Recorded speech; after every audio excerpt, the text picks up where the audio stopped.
This is the soul behind the curtain, a safe space where you don't have to perform, where we explore what's real beneath the patterns, beneath the roles, beneath the masks, beneath who you've been programmed to be.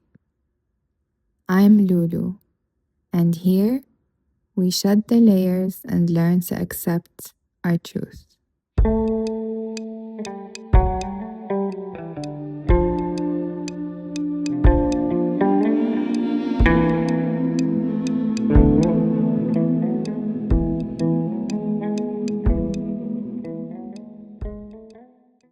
I've been having revelations about my life and the life that I want to have in the future, the different versions of me that I am embodying in order to get to that version of myself.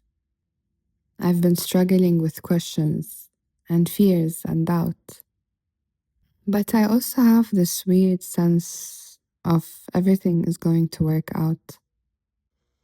And this state always drives me to ask myself one question. What are the signs and the indications that I'm on the right path? What am I going to feel right before I get everything that I want? If I know I'm going to be a millionaire, if I know I'm about to step into a version of myself that I never imagined that I could, isn't this going to come with excitement? But what if the feeling you have right before everything changes isn't excitement? What if it's uncertainty? You don't know where you're going anymore. What if it's boredom at the life that you have currently? What if it's grief? Are you waking up sad every day knowing that the trajectory of your life is not what you planned for? What if it's anger? Anger at everything you had to endure. Anger at the state that you're in right now. What if it's the strange feeling that you've outgrown the life you're currently living, but the next version hasn't arrived yet? What if you're not waiting for your life to change? What if you're becoming the person who can actually hold the life you've been asking Allah for? As humans, we tend to romanticize receiving. When I finally get the money, when I finally get married, when I finally get the career, when I finally become successful, we'll suddenly feel amazing. But sometimes the psychological transition happens before the external transition. You notice that you start behaving differently. Your tolerance towards things that you used to accept before changes. Your standards increase. Your identity shifts. You are no longer running from the same program you used to run in before. And suddenly, your old life starts feeling too small, too uncomfortable, like being inside a box that no longer fits you. You can even wake up one morning and realize that the life you've been planning for years on end is no longer the life that you want. The career that you envisioned for yourself does not suit you. The person you're with, no matter how long you've been with them, is not running from the same mindset as you. And that doesn't mean that they're bad, or that you're bad, or that change is bad. It just means that you're no longer aligned in the old path that you have written for yourself. Maybe what Allah has written for you is suddenly starting to come to the surface and presenting itself as boredom, sadness, anger. And that's exactly the push that you need to step into the life that you deserve. Here's something that science can confirm. Strange emotions start to come up to the surface before expansion. You become increasingly dissatisfied with what you used to tolerate. And it's not because everything suddenly became terrible. It's exactly the same. It's because your threshold changed. Suddenly, you find yourself asking questions like, why am I not there yet? Instead of, can I have this? You stop thinking, When will I ever become a manager? And suddenly you find yourself thinking, why am I still not a manager? What is actually happening here? And sometimes, when you've done enough soul searching and trying to understand what you want from this life, you even realize that you don't even want to be managed. You do not want to work from 9 to 5. You do not want to be part of the masses. And suddenly you have this strange feeling that you are just not meant for the life that everyone has, and you need to run from your own system. The thing is, this is a completely different psychological position, because entitlement isn't believing you're owed everything. Healthy entitlement is closer to, I am allowed to ask, I am allowed to negotiate, I am allowed to expect fair treatment. I am also allowed to pursue something bigger, to step out of line and be who I want to be and decide my own path. In order for us to do that, we need to realize something very important. Our capacity also has to expand. We often hear that Allah does not burden a soul beyond what it can bear. This is a very important verse in the Quran. It shows us that Allah is very merciful of us, and He will not put us through anything that we cannot handle. We usually hear that through the lens of suffering. But I've been thinking about this interpretation from another lens. What if we can also ask ourselves, what am I becoming capable of carrying? And it's not because this verse is promising that Allah will only give us what our nervous system currently feels ready for, but because Allah is constantly developing our capacity through what He places in our path. And when we combine this idea with another Quranic verse that says that Allah does not change the condition of people until they change what's within themselves, we think about this as an invitation. And this invitation is toward inner transformation first. Now let's get serious. What am I becoming capable of carrying? Sometimes the thing you're praying for isn't small. More money means more responsibility. More visibility means more judgment. More success means making more decisions. More love means opening yourself up to heartbreak and vulnerability. More freedom means more accountability. And more influence means more people are watching what you do. Maybe sometimes the preparation isn't about getting the thing.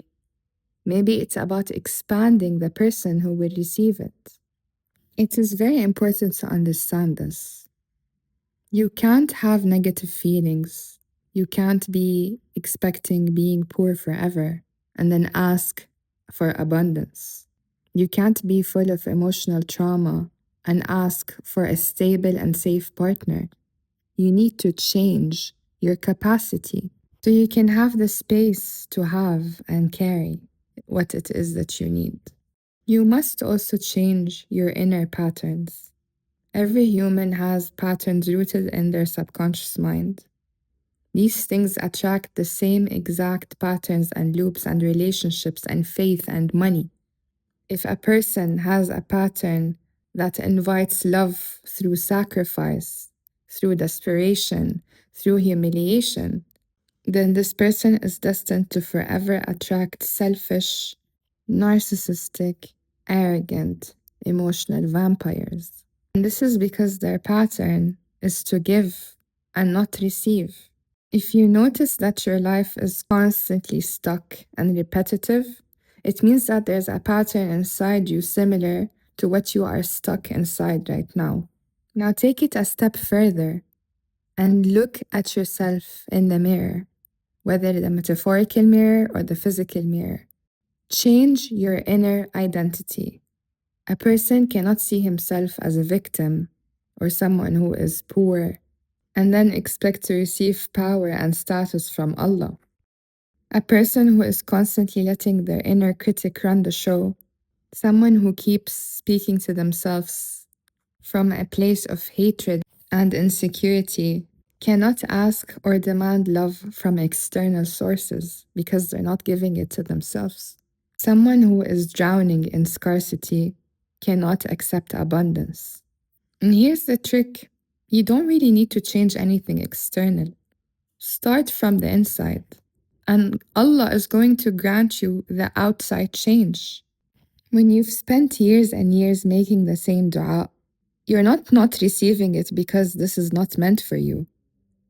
Allah is not withholding, He's preparing you. He is going to give you that thing when you are ready to receive it. If He gives it to you before you're ready, it turns into a test instead of something to be grateful for. That's why He's teaching you to be disciplined, to be patient, to be kind. In order for you to have these things, you need to have the capacity to hold these things. Allah can give you the love of your life right this second, but if you haven't done the work and if you haven't healed yourself from hate, you will never be able to love. You will never be able to receive love. And this relationship is going to turn into your biggest heartbreak, your biggest lesson, your biggest test. If Allah gives you $1 million tomorrow and you don't have the capacity to hold it, you're going to lose that $1 million in a week because you don't know how to hold this much money in your heart. You don't have the discipline or the mentality or the patience. So when you make dua, make it that Allah gives you the capacity and the patience to receive exactly what you want. Because trust me, He will not put something in your heart unless He knows that you can have it. But the test here is to see how much it is that you want it. And if you're willing to step out of your comfort zone and to step out of the misalignment that your life currently has. And that's when you start to see the opportunities and the blessings. This is when you can notice the internal shift. You may notice yourself becoming less interested in proving yourself, less interested in convincing others, less interested in chasing, realizing that it will come to you. You become more comfortable saying no, more comfortable being seen, and more comfortable receiving. And be okay with uncertainty. You don't necessarily feel like you arrived. You just notice that the old version of you does not fit anymore. So why am I still not there? There's a difference between why don't I have it and what is keeping me from becoming the person who can create, receive, and sustain it. I don't believe you can simply think yourself into a different life, but I do believe that the way you think changes the way that you move. And the way that you move changes what you ask for, what you tolerate, what you notice, and what you pursue, even what you reject, and what opportunities you're willing to take. Sometimes you only recognize what you're capable of becoming by following the things that keep calling you, even when the form keeps changing. I thought I was lost because I kept changing my mind. I eventually realized I wasn't lost at all. I was just collecting pieces of myself. And my story is very complex. Let's call it the story of becoming who I am today. I was never meant to be just one thing. There was a time in my life when I genuinely didn't know what I wanted to be. And honestly, for years, I thought that was a problem because my answer kept changing. When I was in grade 3 or 4, I wanted to be an artist. I loved painting. I would draw things that would genuinely impress everyone in my family. I had this natural relationship with art, and I always wondered what would have happened if my parents had invested in that part of me a little more. If they had put me in art classes, if someone had taken that little girl seriously when she said, "I want to be an artist." I still paint now, so maybe she wasn't wrong. Then, in grade 5, I became obsessed with space and science. Every Friday, when I'd go to the mall with my family, there was one thing I would do before anything else. I would run to the library. There was this specific science book that I was completely obsessed with. It was about space, the planets, the Earth, everything from the core of the Earth all the way out to the galaxies that we hadn't even discovered yet. I wanted that book so badly. I memorized it cover to cover, just so I can convince my dad to buy it for me. Eventually, he did. I still have it. There's even a little note on the cover that says, December 16th, 2006. It was a Saturday. That's the day my dad bought it for me. I was obsessed with space, so naturally, I decided I want to be an astronaut. Then I read more. And the more I read, the more I realized, wait, I want to understand space. I wanted to be an astronomer. So grade 5 was astronaut Lulu. Grade 6 was an astronomer Lulu. And then grade 7 happened. Suddenly I wanted to be an actress. There was this one acting class where we had an assignment to pretend that we were dead. The teacher would have everyone else tell jokes around the person who was pretending to be dead. And the challenge was to stay completely in character and not laugh. I played dead. And apparently I played dead really well. They believed it so completely that they actually started getting worried. And I remember thinking, oh, I could do this. I could actually be an actress. And then, by the end of grade 8, I wanted to be a vampire. Yes, a vampire. And then somewhere between grade 10 and 12, I decided I want to be a wedding planner. So if you had asked me during those years, Lulu, what are you going to be when you grow up? I wouldn't have been able to give you one answer. Because I didn't have one. Then university happened and I started my first semester studying interior design. I actually loved it. But then because of my dad's death and everything changing, I had to leave, come back. Things were no longer financially stable and I had to choose between two cheaper majors. I ended up being pushed towards business and it went really badly. Really badly. I wasted another semester of my life studying something that I knew wasn't me.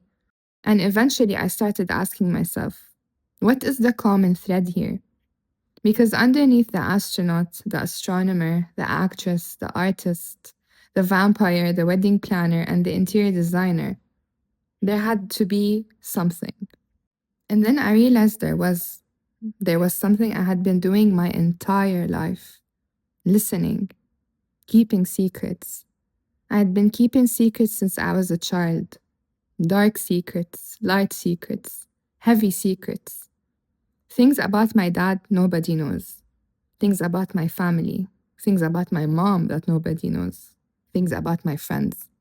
People would tell me things and somehow I always became the person they trusted with the parts of themselves they didn't show anyone else. But I wasn't just interested in the secrets. I was fascinated by the why. Why does this person behave this way? Why did they do that? What happened inside of them that made them become this version of themselves? I became obsessed with the human mind. I was especially fascinated by things like serial killers and what could possibly drive a human being to murder another human being. But at the time, there weren't really psychology majors available to me that were properly accredited, so I settled for my second favorite thing, reading. And that led me to English literature. And during university, I eventually had to specialize. It was either translation or education. And I chose education because it had a lot of psychology-related courses. And somewhere during my second year, I made another decision. I decided that once I finished my bachelor degree, I was going to do my master's abroad. I didn't want to stay here anymore. I wanted to see the world. I wanted to see the museums, the landmarks. I wanted to see different countries and cultures and different versions of life. There was always this part of me that wanted to be let go, that wanted to be free, and eventually I did it. Not immediately, I had to save, I had to wait a few years, but eventually I went. I did my master's abroad, and I got married during that period of my life. Then I knew I wanted to continue. I wanted to do a PhD, and my husband eventually moved to Spain for his PhD. And I went with him, obviously. It was a very beautiful period of our lives, as complex as it was. But then again, life happened, and something happened that meant we had to come back here. Suddenly, I was back in one of the last places I wanted to be, because I still had this feeling that I hadn't figured myself out yet. I was still trying to understand who I am, what am I actually supposed to be doing, and then I started working. My first job back was in education. I was teaching. And at the same time, I was freelancing as a psychologist when I had been in Spain, and I continued doing freelance work here. Then I started teaching more seriously at a university. Then I got this huge offer from another university. An offer that, on paper, would have stabilized my life forever. It would have given me security, it would have given me a predictable career. And that was the moment I realized I didn't want that. I don't want to teach full time. I don't want to be managed. I don't want someone else deciding what my life will look like. I want to do things my way. I want to work part time. I want to work with different people. I want to have different things on my table. And I want to decide what my life looks like. And so I did. And somehow, the next job that I got was exactly what I wanted. I ended up working with really good people. And now I'm doing my own thing. I work on different things. I have a lot on my plate. I don't even want to tell you everything I'm working on yet, but I know this. I'm building a life that belongs to me. And now I have this vision for my future. I see myself having a soft life while still working on things that I genuinely love. I want to run a company, and I want that company to be built around the kind of environment I wish existed everywhere. I want it to be primarily women oriented, not because I don't want men there, but because I want to create opportunities for brilliant women. I want an office with a daycare for mothers. I want it to be a safe space. I want an on site psychologist. I want a room for hair and makeup with Dyson machines and makeup available for people who are running late, need to dry their hair, or have somewhere important to go afterwards. I want my employees to be paid extremely well. I want them to actually be happy to work for me. I want monthly spa visits and regular incentives. But there's one thing that obviously I expect in return: extreme respect. If I'm going to give you all of that, you need to come A1. There's no room for slacking off, and there's no room for repeatedly making big mistakes. Because generosity and high standards can exist together. Also, on another note, I want to turn my work into a best-selling book. I have so many things I want to build. And when I look backwards, I realize that all of these seemingly random versions of me were not actually random. The artist taught me how to create. The astronaut taught me curiosity. The astronomer taught me to look beyond what I can immediately see. The actress taught me that I can inhabit different perspectives. The wedding planner taught me something about creating experiences. Interior design taught me how much environment matters. English taught me language. Education taught me how to communicate. Psychology taught me how to understand people. And every single place I've lived, every job I've had, everything I've tried, everything I've abandoned, and every direction I thought I was going in and then changed my mind about, it all became part of me. Maybe I wasn't indecisive. Maybe I was becoming. And I think this is something that so many of us misunderstand about ourselves. We think we have to know exactly who we are going to become before we're allowed to start moving. But sometimes you only discover who you are by moving. You try something, you learn something, you outgrow it. You take that part that belongs to you and you keep going. And eventually you look back and realize it was all connected. Because I'm still an artist. I'm not perfect, but I'm constantly trying. I'm a painter. I play the piano. I speak 4 languages, 2 of them obviously being imperfect, but working on it. I'm a psychologist. I'm a writer. I'm a digital marketer. I'm a friend. I'm a daughter, a sister, an auntie. I'm a wife and a chef and a scientist. I'm a traveler and I'm a boss. And most importantly, I'm a billionaire and I'm grateful. I'm so much more than I could ever have expected myself to be. And that's the thing. There's no single word that I can define who I am. And I don't want there to be one. I can have the deepest conversation with you about the human mind, trauma, spirituality, science, or life. And 5 minutes later, I can be acting like an absolute idiot and laughing about something completely stupid. I can adapt, I can learn, I can change, I can become. My capacity for growth is endless. And maybe that's what my trauma and suffering ultimately did for me. They didn't dim my light, they expanded my capacity. They made me capable of holding more versions of myself, more experiences, more love and more pain, way more joy and more responsibility, and definitely more possibility. Maybe that's what becoming ready actually looks like. Not finally knowing exactly who you're going to be, but becoming someone who can hold everything you are becoming. So if you're listening to this and you're thinking, I don't know what I want, that's okay. Maybe you don't need to know that yet. You just need to follow the things that keep calling you. The book you keep wanting to read, the place you keep wanting to visit, the subject you keep researching at 2 in the morning, the skill you keep coming back to, the idea that won't leave you alone. Because maybe your future isn't one single destination. Maybe it's every version of you that you've been brave enough to become. And maybe one day you're going to look back at all of those versions and realize that none of them were wasted. They were all preparing you for the capacity that you have now. And the capacity you have now is preparing you for what comes next. And now, without further ado, my favorite part, the signs. The signs that you may be entering a new chapter. Here's what's gonna happen to you. You will no longer tolerate things that you once normalized. That will cause your standards to rise. And when your standards rise, your boundaries become extremely clear. You start feeling uncomfortable with staying exactly where you are. It feels boring. It feels unlike you. It feels redundant and silly and pointless. And the best part about this is that you stop needing everyone to understand your vision. You become much less afraid of being seen. Receiving starts feeling less uncomfortable. At some point, it kind of becomes offensive that you're not receiving enough.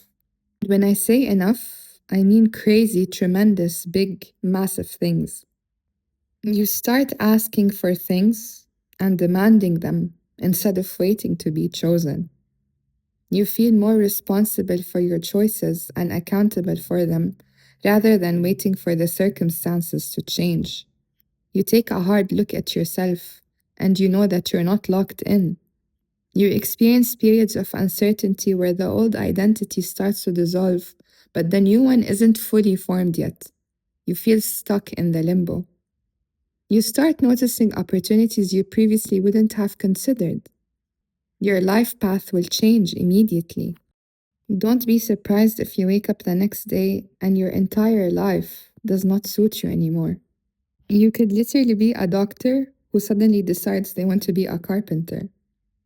And the most important feeling that you need to understand and accept about this beautiful, wonderful journey is that you will feel strangely calm about something that you used to obsess over.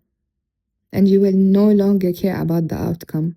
You will just know that it's happening. And perhaps the biggest one is that you stop asking Allah to change your circumstances while refusing to change who you are, yourself. Here's something that you can easily do. For the next 7 days, ask yourself every night, what am I becoming capable of receiving? Then write 3 things. Not what did I receive today, but what capacity did I practice today? Be grateful. Be in the moment. Be present. This can be your weekly challenge. I use the gratitude journal to do this, but I encourage you to do that as well. First, write 3 things that you are grateful for. Write 3 things that would make today great. And write 2 positive affirmations about yourself, about the world, about what you want to be. Then end the night by writing good things that happened today. You can write as many as you want. Usually it's 3. And then write 2 things that you learned today, 2 lessons that really changed something in you. You don't have to dig deep. It can be as simple as I am grateful for my home, I am grateful for my life. Doesn't matter what it is. But you'll find yourself looking for things to be grateful for the next 7 days. When you run out of things to write, your brain's gonna start to look for things that make your life better. And then you'll feel grateful. It's just as simple as that. What is your capacity? What do you need to practice? Is it receiving help? Is it tolerating uncertainty? Maybe it's saying no. Maybe it's allowing yourself to rest. And maybe it's being visible. Perhaps it's letting someone else take care of something for you, or believing that your future doesn't have to look like your past. And before you go, I want you to ask yourself one question. What would you do differently if you genuinely believed that what you want is already on its way to you? If this episode made you question something about yourself, I want you to sit with that question. And if you want to go a little deeper with me, beyond this podcast, beyond simply listening, you can find me through the handles in my description. That's where you can explore more of my work and how we can work together. Because sometimes the next chapter doesn't require you to become someone new. Sometimes it requires you to finally become safe enough to receive who you're becoming. Thank you for stepping behind the curtain with me today. If this conversation resonated with you, share it with someone who's learning to trust the process of becoming. Until next time, keep questioning your patterns, keep embracing the truth, and keep listening to the soul beneath it all.